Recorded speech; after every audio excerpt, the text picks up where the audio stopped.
ngali ku Battle Theatre azanya n'omugabendugwa.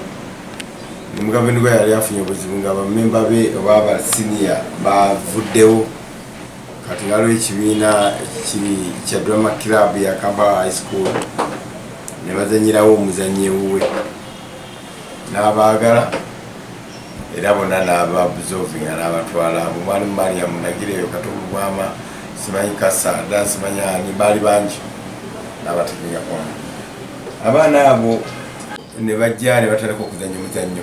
Kato Lubwama yayingira mu style ye wali omukulembeze bamitanga Samson Kiseka yayogera abantu nga is very popular nga ajerega abantu nga abasomesa nga okukusomesa nga oli akufungudde okugeza nga mwezi ogenda ku mukolo mwamuyise ye prime minister n'atuuka ne muwa embuzi n'agamba basempala basekeredde kati mwe mwekiseka ebyammwe ate obwavu bubatta muli envuza zibalumye ekiseka embuzi zammwe azitwalibwa muzeeyo embuzi zammwe mugende mwekulaakulanye mugaggawale mukole nga naye nga buli akati bwayogeranga n'ekiseka bwate bwayogeranga kati eddoboozi eryo n'atandika olikozesa bakita kumimikinga nerifuukira ddala eddoboozi lye andi ne karakita nefuukira ddala karakita ye simanyi oba bwate bwe yali nga Katonda bwe yakireeta naye nga bwolabirira Kato bwabaddagira ya free tafaayo akubulira amazima take it or leave it era bwate bwabadde ekituufu agamba ekyo kituufu ekikyamu agamba ekyo kikyamu y'omu ku bannayuganda abatono ennyo abadde bayinza okulumba movement n'agivuma n'agijerega ate nkya n'omusanga atudde nabo anyumya nabo baseka abadde ayogera ne ku nuupu tekoonowako eriso gakyali mataaga tafa naye abadde agivuma nagiwalabula bwati ate nkya n'omusanga bali nabo banyumya baseka biri byawedde abantu bwe bato tebasanyikasanyika abantu basinga babikkabikkako nagamba tankikulaba nga tasanyuse Kato takikola ekyo kyewakoze ebyo bemukola ebyo bijja tuleeta obuzibu tudda mubikola era wakoze watwadde ng'omuntu omukulu nga tatya kukyogera. Kato Lubwama mbadde ntambula nnyo naye ennaku zino nga tulina omulimu gwe tukolako muzudde nti y'omu ku bannayuganda abali mu art abadde asinga okubeera popular actually mu bazanyi b'emizannyo yabadde asinga okubeera popular nga mutuuka awantu okuva ku cleaner ali ku gate paka ku minisita gwe mugenzi okulaba nga buli muntu agetting excited okumulaba muzaba badde bamusiibula because kibadde kiri beyond they expected. Kato Lubwama kyesinza kumwerabirako ye focus gye kugambye. Namba 2 abadde ayagala nnyo art owa folk stage muyimbi nekyo yagendayo nga to past time naye nga kyasinga okumanya kuwandika mizannyo kugitegeka kugizanyira abantu nga banyumirwe to kill the stress ate n'okuyigamu ekyo abadde akikolera ddala bulungi. Kyetusinga okumwenyumirizaako yafuuka member of parliament teyadduka industry yaffe abasinga bwe babeera elevated ne bagenda mu bifo ebyawaggulu nga bagamba nti gyemu amasuuti ga honorable ngende ku stage ye teyakitopinga nako okuva nga bamulonze paka lwavuddeyo nga weekend bwetuuka ajja mu Bantu Valley n'azanya emizannyo wabeerawo conference y'abaartist ajja nagera nga artist but even on the floor of parliament mu parliament ng'agezaako okuyisaawo ebya art bisobola okutambula bituuke gye biri supposed okulaga. Senga Kato yafa myezi 6 egiyise nandi mu misses nga colleague mu industry naye afudde just yesterday nga tuli wamu not as colleagues in the industry naye nga as members of the same team the dinosaurs nga tukola omuzannyo gwa Uganda at 60 nga tukola account the good, the bad and the ugly. Uganda biyisimu ebibi byonna, ebikyamu byonna, ebibi byonna, ensobi zivuddewa, and irresponsible. Balancing the books at 60. Ng'obuvunaanyizibwa buli kumwe si kyawe. Tubadde tukola nga tutambuza bulungi era nga tukyesunga nnyo nga bw'okiwulira. Okukola accountability kino yakola bw'ati. Buganda terina ttaka. Abaganda kitusesanya ekyo. Abaganda tebalina ttaka naye balowooza balirina. Era bugamba ettaka Mukama muve ku ttaka lyaffe naye nga si lyawe. Tebalirina. Lwaki abalala balirina? Ezo n'ensobi si zokka ezo. Enguzi yavaawa. Lwaki egaaniddewo? Yatandika etya? Tuzo tubanga tetuna public transport. Kyajja kitya? Lwaki byonna naye nga si byabufuzi. Twali twogera ku muzannyo ebigambo ebyo bali bigenda kuyisibwa mu kagera akawooma ennyo ak'omwana mulenzi omuwanvu omuzibu omuddugavu tibitibi odongokala eyasalawo neyeetantala okuva ewaabwe eggulu n'ajja e Buganda awase mwana muwala Namugalu ow'Empindi. Ab'ekika bayinza omukkiriza okumuwasa nga famire y'odongokala bwinaalaga nti be batta jjajja wa Namugalu olutalo lwa Luwero lwali lugenda mu maaso. This is the story yetubadde tudiscussing. Tutambudde naye tutambutatuuse tuuze motoka ogenda e Muroto nga tukola research, tuuze motoka ogenda eggulu, tutambudde tubadde tugenda e Kalangala, tubadde twagala okugenda ne beauty ya Uganda yennyini ogiraba, tunogenda mu game parks, tukuza nnyo ku kintu ng'abantu ffenna tukimanyi. Twatandika okukola naye nga munafu naye kati omulaba nga abadde ali so energetic. Omanyi omuntu bw'aba alina kyagoba nga kitambula obulamu bubeerawo. Nja kuwa true example. Omusajja bamuyita Fire Bongole Lutaaya yalwala n'atugamba nti alwadde, bannayuganda ne baligamba nti alimba. N'asalawo okukola documentary. Gavumenti nemugamba tojja bikolera mu Uganda obanga atufudde nti Uganda ke katale ka AIDS mu nsi yonna, tojja bikola iwano. N'alwala n'adda ku sick bed. Wanudde president n'aba pressurizing aba parliament. Omusajja ono ensonga yimwayiso n'ebubi ne bakkiriza nti jangu okole documentary.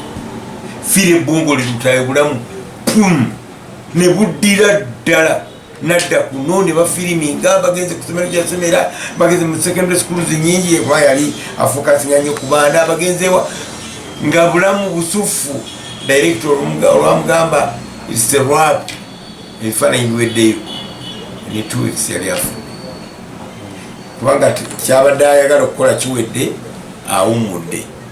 Kati Lubwama tetukimanyi kyamuse abadde yeetonga ensonga nyusi eno eyabadde ayina baartist ba Uganda bonna nga bali under Theatrical Association Uganda abazannya emizannyo twegasse wamu okukola omuzannyo guyitibwa Ceasefire. Gugenda kubeera mu Serena Hotel Victoria Hall ng'ennaku z'omwezi 29 omwezi gwa 7 2023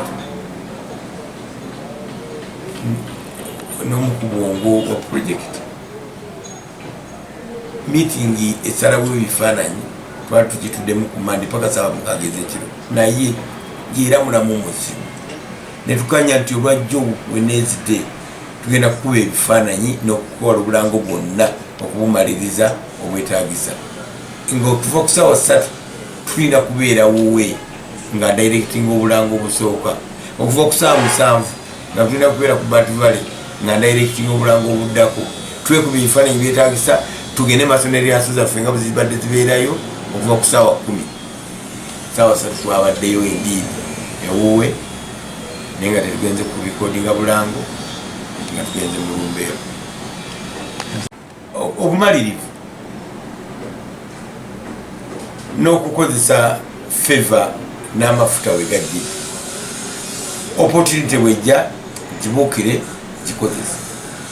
Kati Lubwama yakola ekiraamo kizibu nnyo netugamba tugenda kumala bw'afanga ennaku 7 hati siza kungubaga nza kucelebratinga Katonda byamukkiriza okukola naye at his age abadde 53 byonna yali abimazeeyo buli muntu kyandegadde okubeerako otegedde abadde omwana abunye mulamu bwenseno n'atandika okuzanya emizannyo Katonda n'agenda ngamugulirawo oluggi ku luggi n'addayo n'asoma bwamala okusoma naye n'ayongera mu stadium sente nazikolerera mu theatre naye n'agenda ku radio otegedde buli mwana omuto atandika industry eno yandagadde okubeera mu theatre yandagadde okukolayo firimu yandagadde okukolako ku radio yandagadde okukolako ku TV era kati abikoze and to summarize it all na owuninga ne TV BTV yali yiye nga tenafuna ekyali yiye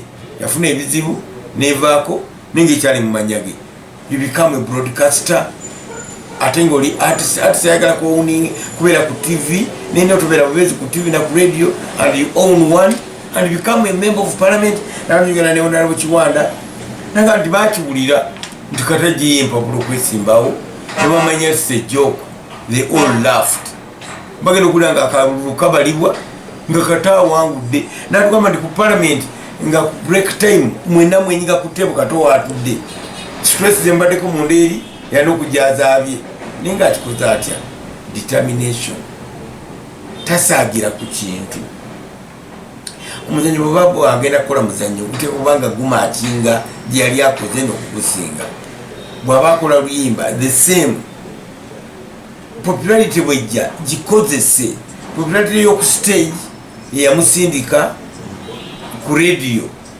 nze Kato Lubwama owa Diamond Ensemble yajja kusobola okukola wano tuwulira dde byakola wali wano ajja kubikozesa opportunity yagikozesa bwagata popularity fame eya theatre artist ne broadcaster ku program eyasinga amaanyi era ndoza yekyasinga Kaliso Liso zinakola ku breakfast show but those 15 minutes of Kaliso Liso zannemu okuwangula and my show was very popular but those 15 minutes of Kaliso Liso zannema ngira nkimanyi bwe zituuka half of my audience badduka ne bagenda bawulire kati nange nesitekawo kikulu nnyo nga mbalindako nange netekawo ekinyuma ennyo nti ng'oluggwa nga badigenda mu mukyala neiba bonna balina okudda n'ababadde tebaliiyo nga bonna bakomawo nabo nga redi enyuma nnyo those days nagatta n'amanya ti bengata Kaliso Liso fame nengatta redi okwenkolera nengatta fame gyenkoze mu theatre erinnya lizitowa nakezesa emikisa gye neyesimba kuba emupi era n'awangula otegeresewo opportunity bwejja gikozese naye nakunyikirira omulimu gwo kikulu nnyo yatandika ebintu bino nga muto ati byali mu sente yatunyumiza lumu nti yafiirwa omwana mutwalire mulamu wamulamu kubanga byaliko okusasula akasente kujjayo mulamu nga talina nusu n'emu omulambo nabbayo mubbe mu kikapu he didn't have money nagende wa director mu government gwa namugamba sirina najja ku pride ewa mwami Kibuuka namwe emitwalo 3 nga transport Masaka ogenda walingi tugenda muziika oba wa 15 natika maama we ne taata we mu taxi ne mulambo gwabwe mu kikapu ne bagenda ne bamuziika omwana senga yali anafuwa mangu yaligambye ati temuli sente laba bembonyebonye n'omulambo gw'omwana wange tiyabivaamu paka mu ati bwe yayitamu n'afuuka member of parliament paka ati bwe yayitamu n'afuuka broadcaster alina ne radio namba tetupapa buli kyetukola kyonna tulemereko bayibuli egamba nti alinyikirira omulimu gwe aliyimirira mu maaso g'abakabaka Kato talina kyatula nti kyakusaaga nkugambye ennaku zino yabadde artist akimu kubeera popular naye nze nange amafuta ngewulira manyi nti ndi very popular naye ngaotambula ne batakulaba lwaki YouTube bwe yajja n'ateka waksize ku YouTube TikTok bwe yajja ng'alaba views abantu zidduka mangu nnyo nagamba mmwe temusaagiza TikTok nze genda mu TikTok mujja kuvuma ne mujja kukiraba TikTok badde ate mufudde very popular naye nga bwolaba Kato ku TikTok olowooza is a joker naye bw'osisinkana Kato the person very principled a very strict administrator. Yes is a yes, no is a no. And that's how businesses move. That's what moves the world. Okumalirivu n'okukozesa favor n'amafuta wegajje. Opportunity wejja kibuukire kikozesa. Kato Lubwama yakola ekiraamo kizibu nnyo. Netugamba tugenda kumala bw'afanga ennaku 7. Ate siza kungubaga. Nza kucelebratinga Katonda byamukkiriza okukola. Naye at his age abadde 53. Byonna yali abimazeeyo. Buli muntu kyalegadde okubeerako. Otegedde. Abadde omwana abonyebonye mu bulamu bw'ensi eno n'atandika okuzannya emizannyo. Katonda n'agenda amugulira oluggi ku luggi n'addayo n'asoma. Bw'amala okusoma naye n'ayongera wa stadium sente n'azikolerera mu theatre naye n'agenda ku radio. Otegedde buli mwana omuto atandika industry eno yandagadde okubeera mu theatre, yandagadde okukolayo firimu, yandagadde okukolako ku radio, yandagadde okukolako ku TV. Era kati abikoze. And to summarize it all, na owuninga ne TV, BTV yali yiye nga tenafuna ekyali yiye yafuna ebizibu nevaako ninga ekyali mu manyage. You become a broadcaster. Ate ng'oli artist ayagala kubeera ku TV nene otubeera bubezi ku TV na ku radio, and you own one and you become a member of parliament. Nabanyugana ne Honorable Kiwanda naga nti baakiwulira nti katagiye empapulo okwesimbawo tebamanya it's a joke. They all laughed. Bagenda okulira nga akalulu kabalibwa nga Kata awangudde n'atugamba nti ku parliament nga ku break time mwena mwenyiga ku table Kata watudde. Stress ze mbaddeko munda eri yali okujaza abye naye nga akikoze atya. Determination. Tasaagira ku kintu. Omuzannyo bw'oba agenda kukola muzannyo gutekubanga gumaakinga gye yali akoze n'okugusinga. Bw'aba akola luyimba the same. Popularity bwejja gikozese. Popularity y'oku stage yamusindika ku radio.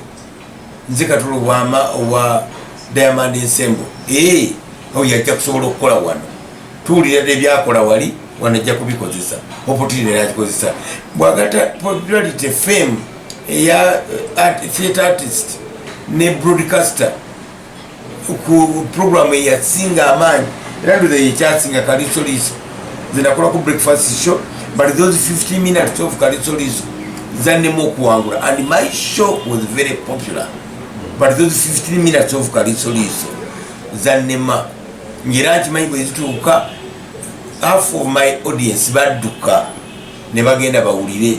Kati nange nesitekawo kikulu nnyo nga mbalindako nange netekawo ekinyuma ennyo nti ng'oluggwa nga badigenda mu mukyala neiba bonna balina okudda n'ababadde tebaliiyo nga bonna bakomawo nabo nga redi enyuma nnyo those days. Nagatta n'amanya nti bengata Kaliso fame nengatta redi okwenkolera nengatta fame gyenkoze mu theatre erinnya lizitowa nakezesa emikisa gyo neyesimba kuba emupi era n'awangula. Otegeresewo opportunity bwejja gikozese naye nakunyikirira omulimu gwo kikulu nnyo. Yatandika ebintu bino nga muto ati byali mu sente yatunyumiza lumu nti yafiirwa omwana mutwalire mulago wamulago paka byaliko okusasula akasente kujjayo mulamu nga talina nusu n'emu. Omulambo nabbayo omubbe mu kikapu. He didn't have money. Nagende wa director mu government gwa namugamba sirina. Najja ku pride wa mwami Kibuuka namwe emitwalo 3 nga transport Masaka ogenda wali gye tugenda muzika oba wa 15 n'atika maama we ne taata we mu taxi ne mulambo gwabwe mu kikapu ne bagenda ne bamuziika omwana.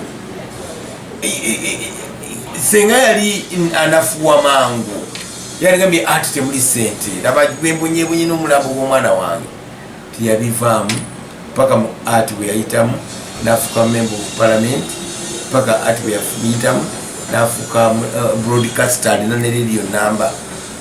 Tetupapa buli kyetukola kyonna tulemereko. Bayibuli egamba nti alinyikirira omulimu gwe aliyimirira mu maaso ga bakabaka.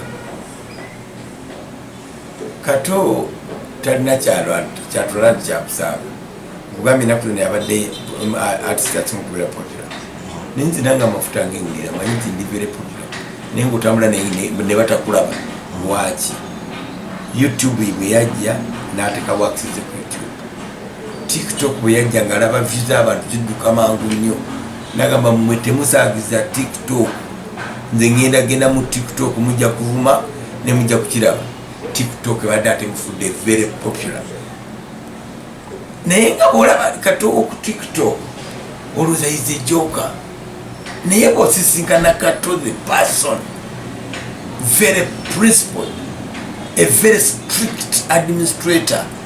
Yes is a yes, no is a no, and that's how businesses move. That's what moves the world. Kyokka kye tubadde tukolako ne Netflix ogireta mu Uganda oba okukola TV omukutu okuteeka works zaffe for abantu bazidownloading for money y'obulamu bw'obunabadde artist afunamu ata si ye yesente abadde nezimumala ne artist afunamu ata mu industry mu bintu bantu bakwagadde mafuta ogalina okifunamu ki abadde akola kya dinosaurs tugenda nakyo mu maaso rehearsals zigenda mu maaso nafunye esimu kuva meja ndi walana nagamba kitalo nnyo we are in touch with the Geno y'omu ku bitwa discuss nga nabo twagala bale ne batulunyiza ba sponsor sigwa government UDF be ba sponsors Uganda Development Fund ne bagamba ati project cyagenda maaso agenda kuzenyanga Kato tulenje kugenda mujja ekifo tujja kuteeka wa moto malanguzi wagenda naye abadagenda kuzenyanga isingoma nga picking amachupa na malebe mu Kampala abadazanya bulunyo muri aso wadde mu advanced stages wangu ali kufuma musanvu twagongera ibongezi agenda kwa 2009 abadakikola so well naye Katonda yesaze wotya tujagenda maaso nakyo tukikole tumalirize okutegeka ba artists kugenda the Theatrical Association Uganda buli artist asabukikola Ebiyengeyenge abire member tutambulire wamu tutandika okusaba government tetwagala okugeza obulango obuva ebweru efirimu eziva ebweru busitolo obuva ebweru kati tubukayanya kuba tetunetegeka tetulina bimala ne bwe tunafuna works ezaffe tujja kubanga tuba challenginga nti simanya aba Filipino simanya aba Mexico muteekako culture CM abantu babeera bagamba ebisiyaga n'ebintu ebimu abala babigira mu busobuso obukaba eryo firimu zolabanga buli dakiika 2 abantu bebenyimegera simanyire dakiika tusimanyi telemundo benywegedde kiisi kyekyedakiika buli kati abantu nogamba nti lwaki abantu bafe bali wild bitubalaga kubanga biri detached from us fe tulina stories zaffe ezakuno ezitukwatirako ddala era yabadde dream ye okuba tukola emikutu egyo era tujja kugikola tujja kunoonya obuwagizi tube nga tukitwala mu maaso olako n'abantu balala tetugenda gamba nti batutandikirewa mutabani we Conrad tubadde tutambula naye from day one katuvuga emotoka nga tavaamu yabadde abeera ne laptop ye yabadde arecordinga buli kimu kitegeeza Kato avuddewo ne production ejjasikala ngekolagana ne family kubanga omwana mwali tugenda mu elevating ko elevatings asemberere ekifo kya taata we naye nga already gwe tugenda okukolagana naye ali atulinkinga ne family ya Kato Lubwama wali yekonwa ali mwana